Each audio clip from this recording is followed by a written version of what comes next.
Hello. Hola. Welcome back to Double Indemnity, the podcast. We like to discuss new movie releases and we like to review them, even though we're highly not qualified to do such things. Not at all. So everybody prepare yourself for spoilers.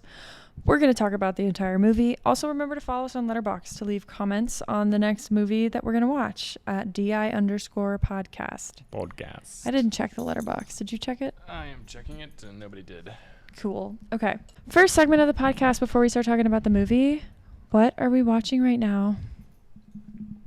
Still watching Hijack. Oh, yeah, we get a new Hijack this week. I forgot about The that. season finale is tomorrow, I think. No, yeah, you're right. Yeah, you have something on your face. I got it. Thanks. Also, we went to the movies and we saw The Haunted Mansion. 10 out of 10. I would give it a 6 Honestly, out of 10. I was expecting it to be way worse. I thought it was really good. Yeah. I thought it was funny. It was cute. It was witty. It wasn't that serious. They didn't take themselves that serious. There weren't any extreme political statements. Overall, I really enjoyed it. I thought it was fine. Okay. That was pretty much what Disney's pumping out these days. But I had an enjoyable time watching it, Like, I wasn't bored. True. I wasn't bored either. Or I get bored with, like, the live action movies now that Disney puts out when it's, like, the exact same story of the princess. Like, if I wanted this story, I would go watch the other princess movie. The original. The original. That was a pretty quick first segment to the podcast. Okay, so do you want to intro the movie? It's Oppenheimer. The story of Robert Oppenheimer. You're going to say story of my life. And his role in the development of the atomic bomb. Directed by the one and only Christopher Nolan. In Nolan we trust. Do people actually say that? Yeah, it's like a thing on like shirts. That's crazy. He He honestly looks so pretentious. Not as much as Tarantino, but when you see a picture of him, you're like, he's the most basic man I've ever seen. He's so basic and he speaks so like, he's so British and he speaks so like matter of fact and just so softly. He doesn't seem like who I would picture. I'd imagine him to be more like eccentric, but then honestly, he's so like put together and sharp and to the point. It almost fits his movies. I know. His movies are very blunt. Yes, yeah, for sure. Continue. He's directed a lot of movies. If you haven't heard of him, you might live under a rock. Inception, Tenet, The Dark Knight Trilogy, Memento, Interstellar, Dunkirk, and others. Nice. I'm surprised you didn't say The Prestige. Oh, I thought I did. Did you? I might have. Maybe Did I not. miss it? I don't know. This is his first rated R movie since Insomnia. I don't know crazy. Insomnia. How long ago was that? 2002. So like 20 years. Yeah. Why was it R-rated? I guess because there was kind of nudity. Nudity and Why did he language. decide in this movie that he needed nudity and language, but not in his other movies? I don't know. I think it was integral to the Oppenheimer story. Naked people. Well, his affair. People have affairs without having R-rated movies. That's true. Mm. Thank I'm you not for your advocating either opinion. way. The movie stars an insane cast.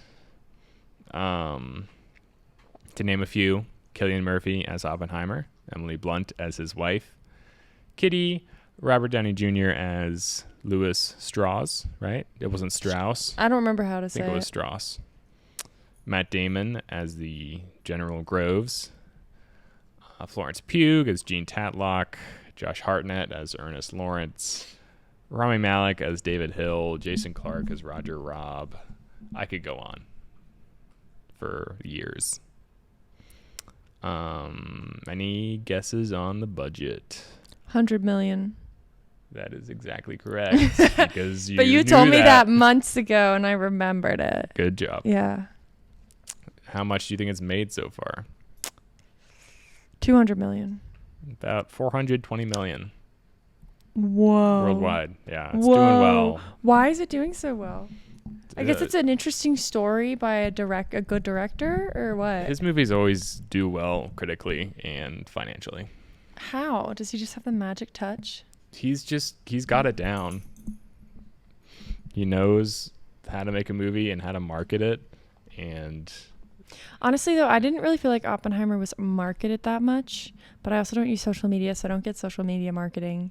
All right, everybody, if you're watching the podcast right now, you might have seen that the footage has changed.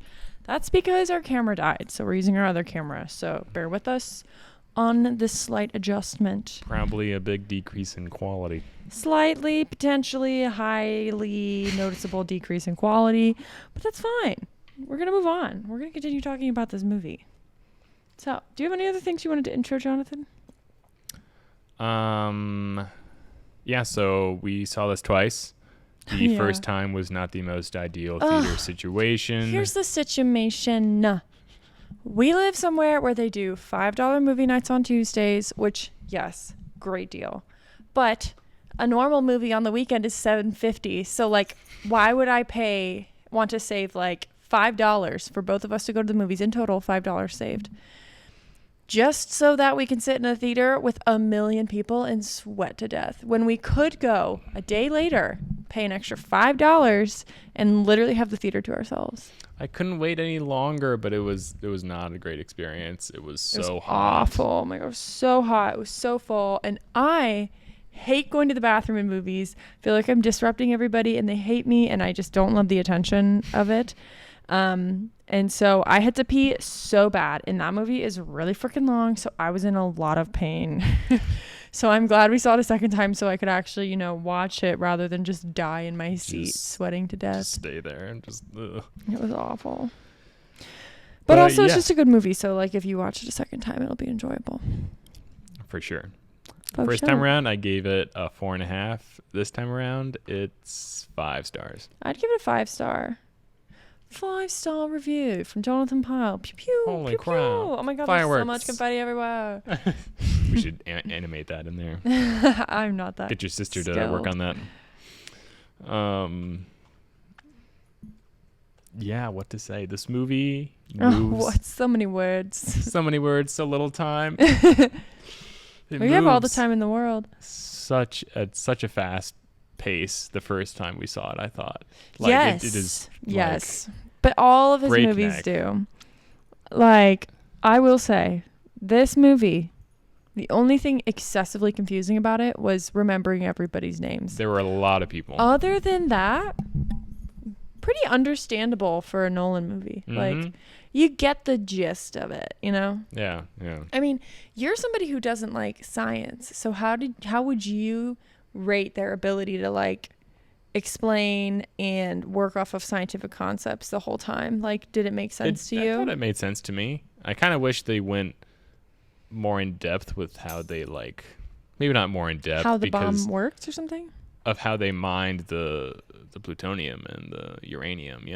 I bet it wasn't that interesting if they didn't show it. Yeah, it probably wasn't. It's probably just like people slaving away in a mine, exploding. No, I don't know.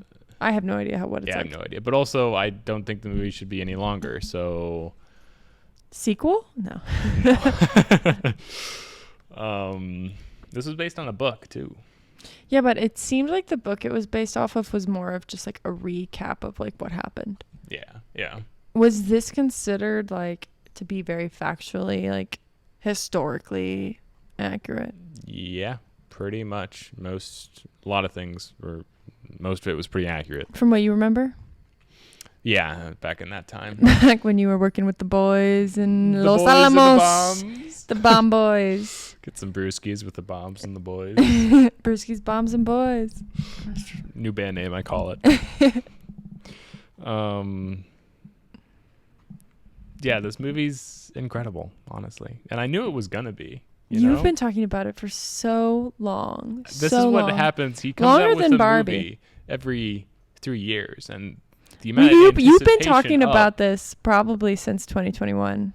Oh yeah, when he first announced it. Yeah. Same with Tenet when that was announced in 2018. Yeah, true. So he's released 2 movies within the time we've been together. You know what this is going to be like? This is going to be like how everybody always remembers who was president in their lifetime, but not who was president outside of their lifetime. So we will always remember what Nolan movies were released when we were together. That's true. Yeah. Mm-hmm. That's funny. What was I gonna say? You're just at a loss for words, it seems. I know, pretty much. Probably one of my favorite scores ever. Oh. It was good. I've been listening to it on repeat. Being somebody who, like, I am not a qualified musician, but I do play with a symphony, like an orchestral symphony, a classical music. This music would be so terrible to play. I would, it would suck hate to it. play. You would be having an arm cramp the whole time, both arms. You would be crying because it's so just like aggressively repetitive and so fast paced. And he perfectly captures like what he's going for with the movie. Like, it was wonderful. Like, I loved it. But all I could think of was like how terrible it would be to have to play it. And maybe if I was a professional musician, I was actually like, you know, good, then it would be easier and more enjoyable. But just from my point of view, I would call myself a mid-tier level musician, it would be pretty painful. Like it would be very difficult to play. But I love to listen to it, even though it makes me feel very anxious. I love it. It's supposed to make you anxious. Does it make you anxious when you listen to it? Kind of, but it's also so like intense and inspiring. I don't know. So what are you inspired to do now? I'm not inspired What to has do anything. inspired you? It's just like That you're filled with the inspiration of nothing. Exactly. I've been listening to it on my drives to work since I watched it. Do you feel like nothing to prep me up for know HR what? more than Ludwig Göransson, man. I feel like if you listen to Interstellar as you're driving to work, that's more appropriate. Driving through the cornfields of South Dakota, like that would be way more appropriate. Well, it looks similar to Los Alamos, kind of. Los Alamos. No, it's way more like Interstellar. But I guess Los Alamos were kind of remote, but not really. Not really. Anyway, Ludwig Göransson is a genius, and this is his best score yet, I think. I think we're gonna get some Oscar nominations coming up out of this movie. We're gonna get a big lot. money Oscar nominations. Who do you think? Oh, baby. Okay. I think that 100% Emily Blunt for supporting 100%, actress. yes. I think the score has a shot. I think the cinematography has a shot because they blow up a real bomb. Yeah. So I think that has a shot. I feel like potentially the guy who played Oppenheimer, Cillian Murphy, for best actor. Yes. Also Robert Downey Jr. for supporting actor. I think it's a lock. I think there's a lot of things that they have a shot at. So I'm probably missing categories that I don't remember exist. You know, best documentary feature. No. Best sound editing, probably. I don't think the wardrobe like really blew me away. So No. I would not say wardrobe. I don't think Nolan's movies usually pick up on that. He's dropped her bone on the computer. Okay, carry on. I'm trying to think of other categories. Production design. They recreated the entire town of Los Alamos for this. So I have a question. Was Los Alamos like, is it still there, or did they get rid of the whole town? Yeah, it's still there. Can you visit it? Yeah, they filmed it near the original town, and then. So is it still radioactive where they blew up the bomb? I don't know. I'm not sure. Okay, I'm just curious. And they filmed inside the actual house where they lived. Oppenheimer, Robert, and Kitty lived. That's so cool. Wow, his dedication to like real stuff. You know, he's probably comparable, probably not as good as Mr. Beast with his realism. Beast mode. LOL. Where was my article? Do we want to get into the plot? We've had just quite some conversation, just introductory. Well, I have a couple things I want to talk about that aren't getting into the plot prior to that kind of, I think, fit into this point of the conversation. I want to talk about the black and white versus the colored parts. So they like in the introduction of the movie, it's in color, and then all of a sudden they switch to a totally another storyline where it's in black and white. And so the fusion is in black and white, and then the other one, fission, is in color. So they're kind of doing like a little play on scientific stuff for like labeling each one. And you said something about one was his perspective and one was an outside perspective. So the black and white is from an objective point of view, and then the color scenes are from Oppenheimer's perspective, because the script for the color scenes were written in first person, which is really weird and really unique. Christopher Nolan said he thought it would be quite a challenge for Cillian Murphy to do that, and he wanted to do something different. That's interesting. Yeah. So I Googled what fusion and fission mean to see if maybe there was a reason they chose each one for which, but I honestly can't figure it out. So fission, which was the one in color, so in Oppenheimer's perspective, is atoms splitting, basically. It's a lot more complicated than that, but it's basically atoms splitting. And then fusion, the black and white, the objective perspective, is atoms coming together. So what do you think? Wait, sorry, say that you said fusion is atoms coming together? And fission is atoms separating. Fission was the black and white? Fission was color. Fission was color? Yeah, so I don't know if it's maybe like fission is the culmination of everything like breaking and like happening and everywhere and all this stuff is happening, and then maybe fusion, when they're in the black and white, is when the atoms, like everything culminates into this final moment or something. Oh. I don't know. No, that's interesting. I probably did not explain this well. I wouldn't have But thought I was about wondering, because I know fusion and fission mean different things, so it's like he must have had an intention, but I honestly can't figure it out. That's very interesting. I gotta research that. Yeah. Yeah. That's a good Science rules. Science. Just Science quoting Bill things. Nye there. Science things. So what do you think about the black and white versus the color juxtaposition storylines? I think it works well with his theme. He always plays with like time, you know? Yeah, he does. So I think that definitely works in with the past scenes and then the present scenes with how he does time. As far as like the second watch, maybe I just wasn't paying attention close enough to the objectivity versus the subjectivity of the scenes. Either way, it looks great, the IMAX, black and white. It's a crisp photo, right? It didn't exist before this movie, IMAX, black and white. They made it specifically for this movie. What? They shot it in black and white. They didn't color it. Yeah, later. they shot it, but they made film specifically for that. Well, purpose. that's so cool. I didn't know that. Yeah. Wow.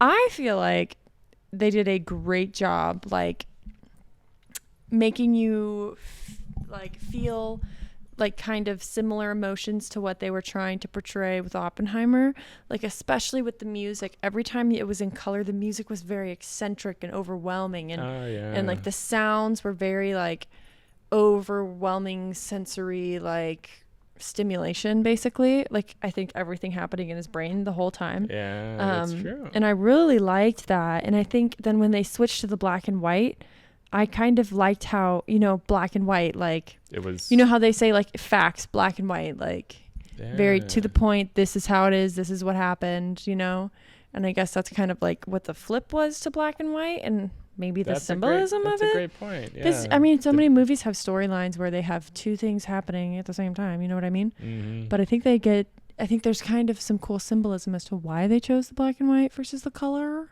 I like that answer. Yeah, that's good. And I also liked the color in the movie in general. Me too. So that was good. That was well done. Yeah, very well done. Mm-hmm. So something else I want to talk about the movie. This entire movie, basically, if you think about it, overarching, is just two interrogations that happened at two different points in time, but they are just overlapping. And then they're going back and rewinding, they're jumping and between. Reverse, diagonal. Put it in reverse, Jerry. So then there's the first one is Oppenheimer, who is appealing to not have his security clearance revoked. This is in color. And that's the one story. And then the other story of someone being interrogated is Strauss, because he's trying to be sworn in as the Secretary of Commerce, and this is in black and white. And they're two vastly different experiences, but both of the men basically the entire time have their whole lives being judged and ruled on without what feels like fair treatment. Yeah, yeah. Both of them are kind of like, whenever they try to speak up about maybe potentially unfair treatment, the people who are running the entire show basically say, well, this isn't a trial, so you don't get that. Yeah, yeah. That's a good comparison too. Mm-hmm. You're picking up on a lot of things. I know, it's because I saw it 2 times. Twice. Spent 6 hours of my life watching. But it flies by. It does. Honestly, the first time, because my stomach hurt really bad and I had to pee, like the most I've ever had to pee in my entire life, I really wasn't paying attention. I was just like, how much longer? I was like watching the movie like, this could be a resolution. Like, is it going to happen? I was like, I just need to wait for the bomb to go off and then I'd be golden. But no there's a whole story after. Also, fun fact. Ooh. So, like right before they're waiting for the bomb to go off, for the time for the storm to pass. Yep. They say, oh, we'll find out in an hour and 58 minutes. And the bomb goes off an hour and 58 minutes into the movie. Love that shit. He does that stuff all the time, doesn't he? What's crazy to me is the amount of planning that takes to have it written into the script and then also be able to edit it like perfectly. Yeah, that's so much planning. That's nuts. Wow. He has a flair for drama. Just a little bit. What was I gonna say? I totally forgot. You ready to walk through the plot? Yes. Okay. So, thank you, Wikipedia, for helping me remember everything that happened in the movie because I'm useless and I wouldn't be able to do that on my own. I am going to walk through the story in more of a chronological way just because there's so much jumping back and forth in this movie that it's very hard to tell it exactly the way it happened in the movie without confusing everybody and myself included. But also one other thing I wanted to talk about with the way that he shot it, and he had 2 storylines going at the same time. It reminded me kind of how Wes Anderson likes to do that. Wes Anderson likes to have his colored story and his black and white story. Yeah. But I honestly always think Wes Anderson's black and white story is boring. And because you don't have the excitement of the color, it almost makes it even more boring. If the story is crap and I'm watching it in black and white, you know what I mean? Like the sensory stimulation isn't as much. So I think that Nolan did a very good job with the way he did the black and white, because no matter what, the black and white storyline is always more boring. Yeah, that's very true. No matter how good the storyline is, like the it's French more Dispatch boring. in the black and white. Yeah. And then Asteroid City was the same way. Yeah. I just, honestly, any movie that tries to be in black and white today, it's very hard for it to not be inherently boring. I'm trying to think of others. The Zendaya movie with the guy from The Black Klansman. That was in black and white. Yeah, Malcolm and what was it? Something like that. Yeah. Yeah, that wasn't a great movie. There's plenty of movies. I feel bad I can't think of any right now. Well, But Schindler's List was just black and white. Schindler's List, though, the black and white had a symbolism to it where it worked really well. Yeah, with and the also girl I in the feel red like dress. Yeah. we as people of our generation, at least I do, because all the footage you have from time periods prior to, I don't know, like in the past, basically. Even though in World War II they had colored film, you still imagine it from like black and white pictures as if life was in black and white. So it almost sets the scene for it, Yeah, agreed. being in black and white. So that's different. That works really well. But you have to be super intentional. You have to do a really good job. Mm-hmm. And Nolan did a great job. He does. I wanted to talk about black and white movies. Yeah, this isn't the only one that he did that in Memento too, black and white and color. But that movie is a lot more confusing. Yeah, I'm not surprised. He tends to be a little confusing. I was worried because with Tenet, it was so off the wall confusing. I was really worried this movie was going to be like that too, but he really. He just perfectly made it, I think. And his dialogue is better in this one than in Tenet, as in terms of hearing it. The only time it's hard to hear is at the beginning.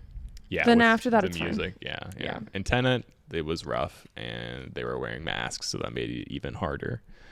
Oh yeah. Yeah, but there's a video of Christopher Nolan explaining the plot of Memento, and it just makes absolutely no sense. It's hilarious. I feel like the way his brain works is one of those, like, he is one of those special humans that thinks differently than everybody else, and that's why he's able to make such like amazing movies. He's the GOAT. Is he your favorite director? Yeah, he's top one, top two. Yeah. Who would be like a close second then? Him and Denis Villeneuve. I've told you his name. Is he the guy who does Drive? No. But I thought you liked his color from the Drive. I don't know. I probably do, but I don't feel like thinking about it right now. I'm thinking about Oppenheimer. Dune, Arrival, Blade Runner, Sicario, Prisoners, Enemy. You ready? Yeah. Okay. So, the opening scene of Oppenheimer is of Oppenheimer himself watching raindrops hitting a puddle. Which is how it ends too. Yeah, just how it ends too. Right. Potato, potato, potato, potato. So the whole film intro is basically them just showing you that Oppenheimer is young. He's a scientist. He's troubled, but he's obsessed with quantum mechanics. They show him as being like super bad at math and super terrible at like in the lab, but also like such a gifted theorist and physicist. And honestly, I want to talk about this. I feel like this translates so well to the real world that all of the greatest geniuses in our world like tend to not be gifted and talented at the basic skills you assume are necessary to be a genius. Yes, yeah. Like, think about it. Like, musicians in the sense of like mainstream music, they can't read sheet music, but they are well renowned and make millions making music. Mm-hmm. Yeah. And like, gosh, I had other examples, but my notes got deleted on accident. But same thing here with physicists. Like, they also talked about how Einstein hated math, but he was like a world-renowned physicist, you know? I think it's interesting. I think that's a very good point. I think that's... Oh, yeah, and businessmen.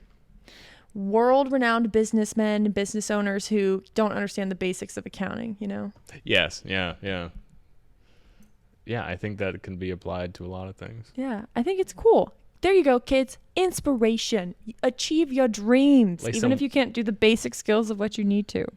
Unless you want to be a doctor or a lawyer, where you actually need to learn things to do it. Learn the things. Drop some wisdom on you. Mm-hmm. But I thought that was interesting how they did that. Mm-hmm. So at the beginning of the movie, he's super frustrated because he's going through school. He's trying to learn, but he's getting annoyed with the math in the lab. And he's got some tutors who are kind of mean to him because of it. And so he poisons one of his teacher's apples in a fit of frustration and anger. This did not happen in real life. Really? That is, yeah. His grandson was upset about that in the movie. He Why said did they that's do kind it? of an It's a very intense big accusation. I don't know why. I don't know why. I think like the only reason I think they did it because it shows that he's an excessively impulsive person who doesn't think of the consequences of his actions when he does them. Yeah. Now later on he realizes, but in the moment his passion and emotions take over his reasonable thinking. Mm-hmm.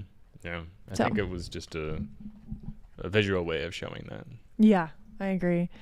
And so thankfully he realizes that he shouldn't have poisoned his teacher, and he rushes back to get the apple, and he barely stops someone from eating it, saying that there's a wormhole. Did you get it when you were watching the movie?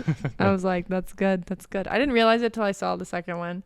But the first one I was just like, smart. You know, I mean, keep note of that. If you ever need to stop someone from eating a poisoned apple, just say there's a wormhole in it, because nobody would eat an apple with a wormhole. Because I couldn't think of another reason why somebody would be like, you're right, I shouldn't eat that apple. True. Mm-hmm. So keep that noted. Just don't poison people in order to use that tip. So Oppenheimer then moves on to complete his PhD in physics in Germany at a different school that supports his theoretical goals better than the school he was at. And then he returns to the United States because he wants to bring quantum physics research to the States, and he ends up teaching at Berkeley and Caltech, which are basically the two highly renowned schools Big boys. in California for their just geniusness. So, yeah. One note, when he meets that scientist named Heisenberg, I really thought Bryan Cranston was just going to show up from Breaking Bad, because that's his name when he becomes a meth dealer. That's funny. Heisenberg, yeah. Because of this, it was a reference to the scientist. I think so. Oh, that's interesting. If I was a great scientist, I wouldn't want people to use my name as their drug lord name. Come on. It's a cool legacy. I don't plan on being a great scientist, though. I've never been good in the lab. But you do I like to see the sunshine. Becoming a drug lord. No, not that either. I don't think so. Well, that's disappointing. I take multivitamins. Does that count? I take multivitamins. When I'm dealing you your multivitamin in the morning, you can call me what's that famous scientist's name? The only woman I can think of is like Madame Curie. Oh yeah. But I don't want to be called Curie. I don't even know how to say her name. Keurig, Madame Keurig. That's what you could call me as I'm making my coffee in the morning. Okay, so at this time, he starts seeing a very volatile woman. Her name is Jean in the movie. Her name in the real world is Florence Pugh. Also thinks she could be nominated for a supporting actress performance. Yeah, I mean, she delivers every time. I've never seen... I honestly think every single one of her movies, she is better than she was before. Yeah. Like, agreed. She improves every time. She always amazes me with how much better she can get. Because some actors like Brad Pitt, it's Brad Pitt. Like, that's what you're going to get. He's great, but he always has the same level of acting, whereas she is just constantly, like, every time topping herself. Yeah. It's wonderful. I love her. She's great. So she and him do not have the best of relationships. You can tell she does not very good at building relationships, trusting people. She hates flowers. Treats him like trash. He seems to like it, to each their own. And she's also a member of the Communist Party. But I will say, one thing that they did develop in the movie about his character is that he was very patient with the aggressive women in his life. Like, that's true. They could say the worst rude things to him, and his response would either be, what's the solution? Or he wouldn't be offended by it, and he would just shrug it off. He was very matter of fact. Yeah, like, I think he was so logical that he wouldn't even, like, fight with these extremely volatile, emotional, I don't want to say volatile, but women who, acted on their emotions a lot. So I liked that. They did a good job, really good job developing his character. So then he meets his future wife, Catherine Punig. She's a biologist and an ex-communist, and he impregnates her. That's a combination. I know. So I just want to talk about Emily Blunt in this movie. She played such a good drunk wife. Like, she was just, I don't even know how actors can play drunk, because she just did it in such an amazing way. Like, and she was so passionate. She seemed so real. The only thing that threw me off was her, like, soft southern accent. Like, she didn't even do the accent. It was like the money South accent. Yeah, money South. Yeah. Yeah, this I was can't do that the best acting I've ever seen from her. Yeah, I mean, it was amazing. It was so good. Yeah, and she was so dedicated to it. The scene at the end where she, we'll talk about this later, but when she testifies like that, chills down my spine. Her testifying was amazing. Yeah. Like, I was just imagining them finally, like, the day of Emily Blunt's testimony day to shoot, and she just, like, jaw drops, like, everybody is amazed at her acting skills. I couldn't help but smile at that scene each time. I know. You just, like, she's such a badass. I loved it. And I love how dedicated him and her were to each other, because they're both just complete messes of a human, but they somehow are so supportive of each other, and they're always there for each other no matter literally anything that happened. Yeah. Okay, so World War II breaks out, and General Groves shows up at Berkeley because he wants to recruit Oppenheimer to lead the Manhattan Project to produce the first atomic bomb. Atom bomb. So Oppenheimer has to reassure everybody that he's not a communist, and Groves, because of the time crunch, knows that Oppenheimer is an asset, and he kind of overlooks his communist ties in order to get him to be the director of the Manhattan Project. Okay, so Oppenheimer basically steps up to the role instantly. He knows exactly where to lead the project. He knows who to put on the project. He knows how to coordinate it. So they set up a whole fake town in Los Alamos, New Mexico, which is one of his favorite places. And they are creating a bomb. Did you have anything you wanted to say? I do, yes. What was I going to say? I don't know. The IMAX film for this movie is 11 miles long and weighs 600 pounds. So when they shoot on real film, do they have like a machine that they run it through and then it digitizes it? They don't actually like edit it like splicing, right? I don't think so, yeah. Okay. Yeah, as far as I know. So what about IMAX is such good quality? Why is it that somehow shooting on IMAX film is better quality than like digital film? Because it's like, well, some people like Nolan, Tarantino, and Paul Thomas Anderson are the only people that use the 70 millimeter film. And because it's got the picture's bigger, it's better quality, and then filming on an IMAX camera will always provide better results. So is it really expensive? Is that why other people don't do it? It's very expensive, yeah. And yeah, Nolan has been doing it since The Dark Knight. He's known for it. Mm-hmm. We were so upset, y'all, when we found out that there are no IMAX theaters within how far? A 3-hour drive of here. That was rough. So I was so heartbroken because I was like, we will go find you an IMAX theater, Jonathan, to watch Oppenheimer, but we were unable to. So instead, we just watched it 2 times in 3 days, and we're talking about it on a podcast. This podcast camera is not IMAX. Yeah, for sure. We actually downgraded to the amenity. lower quality camera just for this one. 360 HP. Exactly. Whatever that means. Really bad quality. Really bad.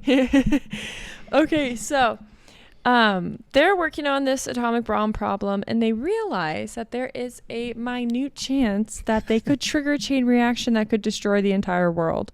But it's close to 0, so they're not worried. They're fine with it. Theory will only take you so far. I know. And so he asks Einstein for his opinion on it, and they have this little heart-to-heart, and you learn that they're buddies. But it's so crazy to me that they literally were dropping this bomb like, oh, the world could potentially end because of this. It's possible, yeah. At least the war would be over. That's true. And everybody would be over. Yeah, everybody would be over. Okay, so the war in Europe has now... Okay, they go through a lot of mishy-mashy things. I'm not going to touch on everything that happens, but I know I just said the war started, but the war is about to end now in my description of the story. A couple years go by. Yeah, a couple of years go by. They're working hard. So they started to win the war, the Allies, and Hitler has died. So a lot of the members of the Manhattan Project think that the atomic bomb isn't actually needed to win the war. But Oppenheimer's stance this whole time is that the bomb is so powerful that it will be the bomb to end all wars and all bombs. But of course he's wrong, and you find out later that everybody got so excited by this one they want bigger and better bombs. Who would have thought? Yeah, so that becomes a whole thing. But it's very sweet that he thought that it would be so powerful that people would be so scared of it they would never make another bomb again, and it would end all war. But instead, we just continue to have war. Everybody has atomic weapons, but we just don't use them. Yes. Because I Googled it, and there has not been a use of an atomic bomb since World War II. Yep. Yeah. So there have only been 2 atomic bomb explosions in the entire history of mankind, and it was... 3. Oh, 3. Yeah. No, actually, they've also... okay. Well, they did test, used too. within war. Because, Yeah, I mean, all the countries who have atomic bombs probably tested them. Yeah, they so tested them. one's used in war to attack other countries. True. Yeah, they did tests in like the South Pacific, which like screwed up a lot of people's lives. What do you mean? Like they did tests in near the South Pacific Islands. Oh, big yeah. Yeah. Which is what created Godzilla. Like the Bikini Island. Bikini Island? Bikini Island is where they Am I tested tripping? a bunch of atomic bombs. I'm just thinking of SpongeBob. Bikini Atoll, right? Yeah. Yeah, the Marshall Islands, Yeah. also known as. And that's where the word bikini for like the bathing suit comes from. That makes sense. Yeah. It's a very sad story though. Yes, Beans, I know it's really sad. She's Yeah, I looking at me. know. Okay, so What was I gonna say? I had something I wanted to say too. So but yes, it's, like, they did gone. recreate the entire town of Los Alamos for this movie. That's pretty cool.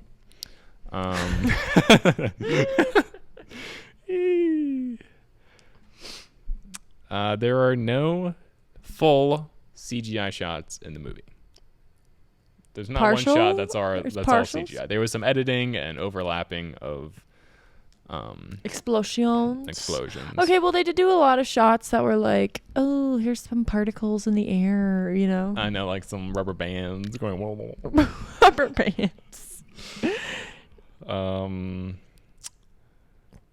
Top Gun did a similar approach, but they used a limited amount of CGI in that movie.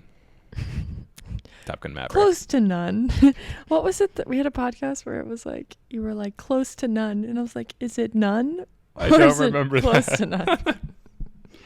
And yes, scientists did worry that an atomic explosion could set fire to the atmosphere and destroy all life on Earth. Oh, I've also forgot that they were comparing him to Prometheus. Yep. That was a big thing. Hence the book. Mm-hmm. And then Edward Teller is known as the father of the H-bomb, the hydrogen bomb.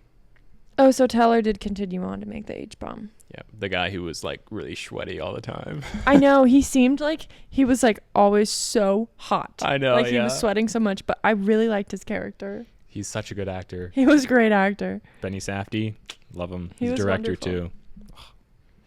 Okay, so they test the bomb. The test is called the Trinity test, and it works out well. Works out well. It goes well. They took in the sheets. Also love how accurate the explosion is. You see the light and you don't hear the explosion for like I 7 loved it because seconds. all you hear is breathing and like the people existing, because that's all that they would hear, because everybody's just watching the bomb go off. Yeah. Also shout out to Josh Peck for pushing the detonating the I know, it was so weird that he was in that movie. the guy from Diary of a Wimpy Kid. Josh Peck is from Drake and Josh, Jonathan. Yeah, I know, but there was the guy from Diary of a Wimpy Kid. Oh my God. Roderick. I didn't even realize it until you just said it now. You didn't know that? Wow, that was a game changer. Oh my goodness. Okay. So why don't you tell us all about the atomic bomb that they used in the movie? Because Yeah. I'm hoping you have some really good fun facts for us. So this article says, also I should get my sources. History versus Hollywood. You I've are used so bad this at giving site your sources. before. Used it for All the Steven goodies. Spielberg's movie. What was that movie called? Oh, the one that was not enjoyable. The one that was just like meh. Oh, the Fairylands. The Fablemans. I knew if I said Fairylands, it would get us there. Yeah. Well, you found it before, got but there. it would have been helpful I was if we there needed without it. your help. Whatever. I'm going to the Fairylands. So some fans were misled when Christopher Nolan said that he did not use CGI for the Trinity test bomb, and everybody was like, he actually blew up an atomic bomb for a movie. I thought that he did. which- You told me that he blew up an atomic I thought bomb. he did too, which isn't that weird for Christopher Nolan, you know? But when you first told me that, I was like, there is absolutely no way a government in the world would allow a director to detonate an atomic bomb. Still though. There is literally no way. That would be so cool. So when you told me that, I was like, damn, this guy had some strings he could pull. Like, All the strings. so I was right. He didn't actually. He did not. He said it's flattering that people would think that I would be capable of something as extreme as that on one hand, but it's also a little bit scary. It's honestly, though, I thought it when I was watching the movie, and it made it so interesting. Yeah. I was like, this is a real atomic bomb. Damn it, I thought it was real. It's not real. Well, also, like, it's but- good. There's people shouldn't be able to buy them, but Yeah. wow. They recreated it using miniatures due to the Why fact. do you say miniatures? It's miniatures. Our whole relationship. Miniatures. You say Well, like, look, there's like Minnie Mouse. there's Miniatures. a second I, and it's got an IA, miniatures. Let me see it. I think it's miniatures. You're probably right, but I say it miniatures. Should I say it one more time just for Beans? She had no input. So anyway, they did it mini. I just always thought it was pronounced miniature. It might be. It's just you pronounce things so weird sometimes. What can I say? Miniatures. The explosion was recreated on a specially built set using magnesium, gasoline, propane, and aluminum powder to recreate the blast. So was it really just like a mini bomb? Yeah, so it was just a miniature. I'm just like like a little like. No, like a tiny like. It was probably bigger than that. But also, this is the only well-exposed color photograph of the Trinity test. Are the other ones not that good? So Yeah, that's this what it is would the really best look one. like. Yeah. Wow, that's crazy. Maybe you could do your magic, show it on the screen. There's a light blinking. Yeah. Low battery. Stop it! It's not dead yet. But it's low battery. We need to go. All systems go. Okay, everybody. Our other camera died, but this one has charged. So we are back to the good quality camera. Back to the IMAX level footage. 70 millimeter quality. or die. So, everybody, we are back at it again with the white bands. Okay.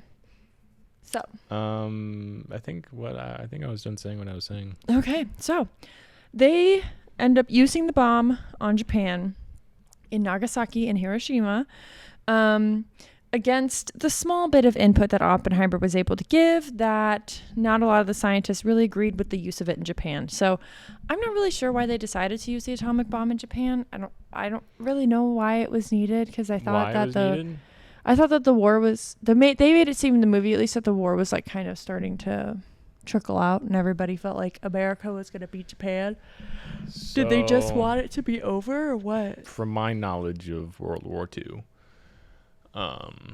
Japan was never going to surrender unless we invaded their homeland, and that would have costed a lot more American lives. It's just so weird to me, like how hard it would be to be at war with somebody who's like so far away from you. I know, right? And it's hard to like comprehend. Yeah, and I guess there was also a lot of, I would assume maybe like anger at the time because of the Pearl Harbor bombings, that maybe people were like really open to it. Yeah, so this was a much faster solution than going to war. Than invading the mainland, because I mean invading all the little islands before Japan took so long and a ton of lives. Okinawa and Iwo Jima, Midway, all those. So that's why they did it. Yeah, I think that's why. Still really sad. But also, a lot of lives were lost, and it wasn't immediate. There were lasting effects for generations. Yeah, with the way that radiation poisoning works. Mm-hmm. That reminds me of the show, the Chernobyl show. Oh, yeah. That's such a good show. That show, I've already watched it 2 times, and now I want to watch it again. Like, the second I forget what happens, I want to watch it again, because it's just so impactful. It's one of the best rated shows, like, ever, I think. And I'm really glad that they delved into the aftermath of the bombing, because I think I was just expecting him to tell this cool story and then leave it at that, instead of going into, like, the kind of rough bit of, like, what the experience really was like, and how terrible of a like tragedy it was. Yeah I mean imagine that many lives gone in an instant. It's like unfathomable. People's like shadows burned into buildings. If you like look at the pictures before and after, it's like completely obliterated city. There's nothing where there were like buildings. Yeah. Like, it's crazy. It just like destroyed, turned buildings to ash. Apparently only 150 soldiers died in the second bombing of Nagasaki. So it was the rest were civilians, and they wanted to target ports and factories. That's so sad. So, after the bombing, Oppenheimer becomes the father of the atomic bomb. He, of course, is haunted by the destruction and all of the death, and he blames himself for it. He sees he has blood on his hands. But honestly, in my opinion, with or without him, regardless of how his work helped advance their timeline and their ability to make the bomb, like they would have made an atomic bomb eventually, no matter what. Yeah. Like it's not Agreed. like he is the reason that tragedy happened. A atomic bomb would have been made and somebody would have used it. Yeah. Either if it was us or Russia or Germany first. Yeah, exactly. So there's a scene where he's speaking to the Los Alamos community and saying how proud he is of them, but you can see like inside he's actually just like deeply disturbed by what's happened, and he pictures the people in the room not cheering but like basically being obliterated by an atomic bomb and like crying and terrified, rather than the screaming of happy. It's the screaming of like fear. And they really use like the sound and the sensory overload to make you feel overwhelmed and like distraught as well when you're watching it. Yeah, so that scene very is well done. so haunting. So Christopher Nolan casted his daughter as one of the people in that audience. That was, you remember like the woman with like the flesh? Yeah, the fleshy skin. Yeah, that's his daughter. Why?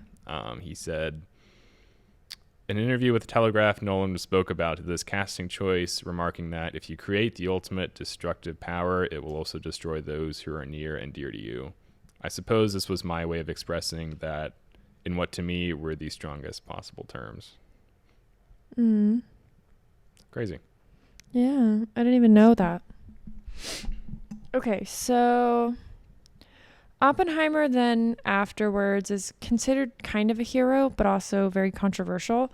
And so he goes to talk to President Truman and kind of, let him know his apprehension to the continuation of atomic weapons programs, which, of course, the president disregards and pretty much makes fun of Oppenheimer for being a crybaby and says, you don't have blood on your hands. I do. I dropped the bomb. You just made it.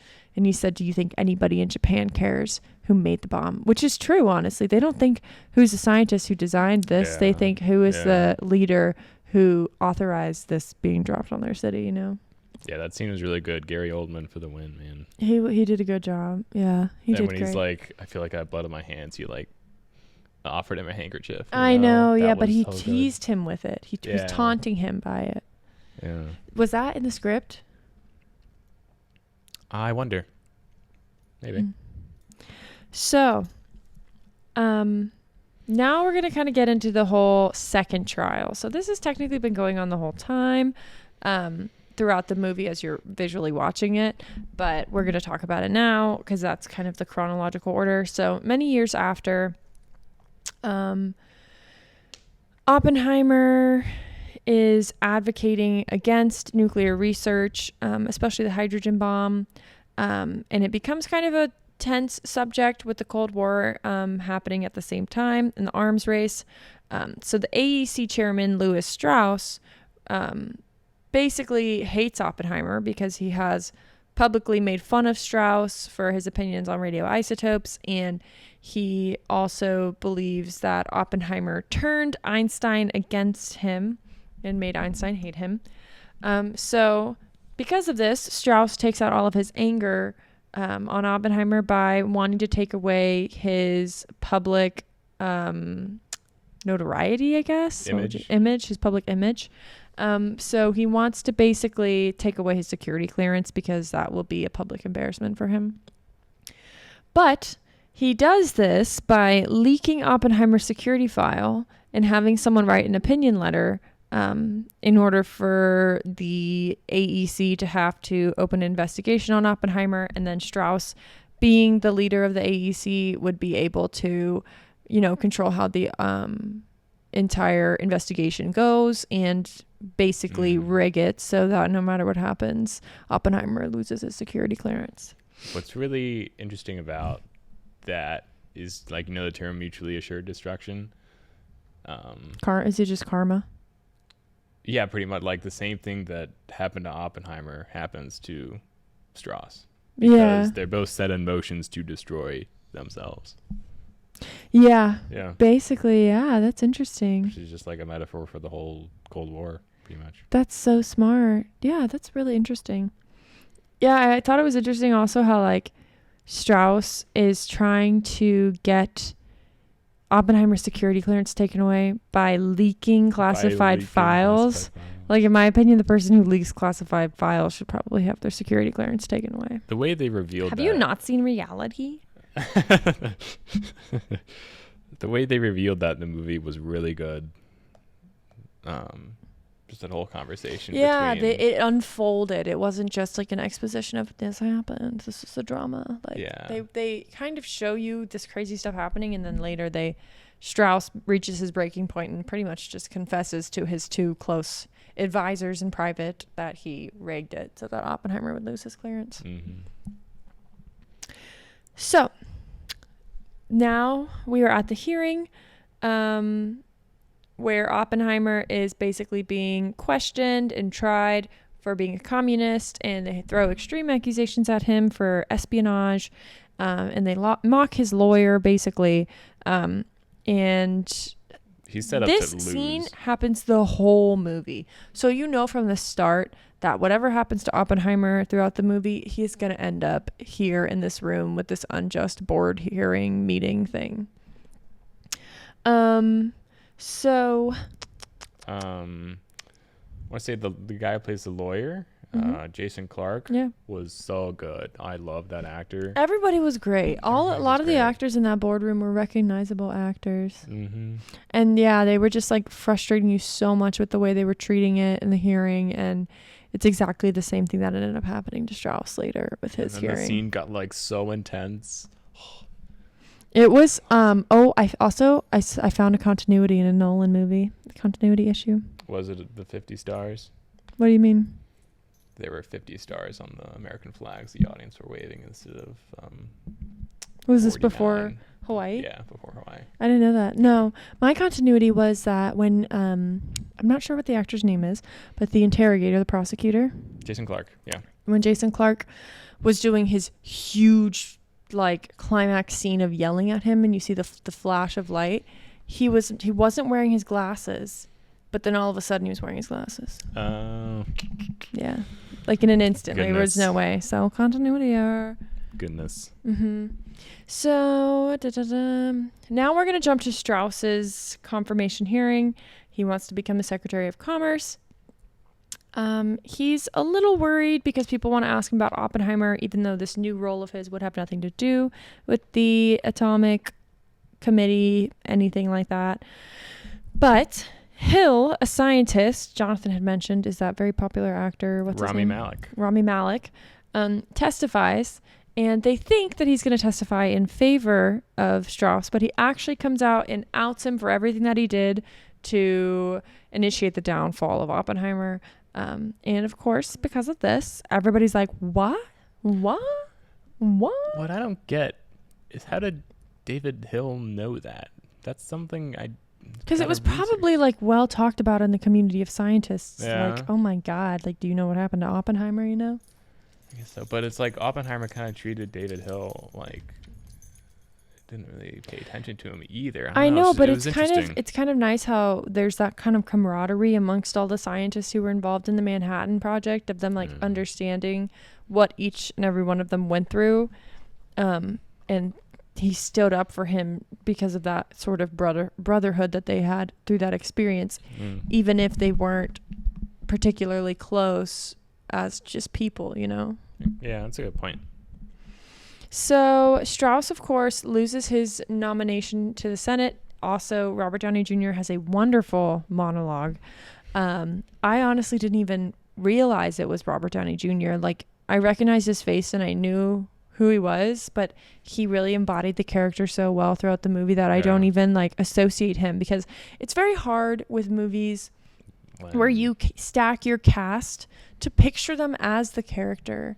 And I think all of the actors like truly embodied their character and who they were playing like exceptionally. Agreed. I think this is Downey's best performance in a long time. Mm-hmm. Yeah. Yeah. Yeah. He did wonderful. Completely different than anything he's done. So, basically at the end, they kind of also do an expose showing you that Oppenheimer didn't actually turn Einstein against Strauss. They were really having a conversation about the implications of atomic weapons, and how Oppenheimer had originally come to Einstein saying, oh my gosh, this bomb could potentially set off a chain reaction that would destroy the world. And in reality, even though it didn't physically destroy the world, it has completely changed and destroyed the world, in that now atomic weapons dominate like the military's means of mass destruction. It's a genius ending. It's one of my favorite endings in a movie, like, in a long time. It was really good. And I really didn't think they were going to ever tell us what Einstein said to, or what Oppenheimer said to Einstein. So I wonder if that's true, or if it just was like so poetic that they had to do it. And the music and Kitty not shaking Edward Teller's hand actually did happen in real life. Oh, wow. And you can see her like getting spit in her mouth during that scene too. Yeah, to like spit on him. Because she had said earlier she would spit on him if she ever saw him. Well, do you have anything else to talk about? I think we went really deep on this one. We did, yeah. And we also had 3 camera switches. True. It's perfect. So what movie do you want to do next week? We talked about it, but I forgot. Oh yeah, we're gonna do the Meg. Oh my god, yeah. The After us doing Barbie and Oppenheimer, we want to just watch like a trash let's do a movie. one. So we're gonna watch the Meg 2, which means I have to watch the Meg 1 to prepare myself, so that of course I know what's going on. Beans is so excited. She's like, I'm a Meg. I bite everything. She's sleeping.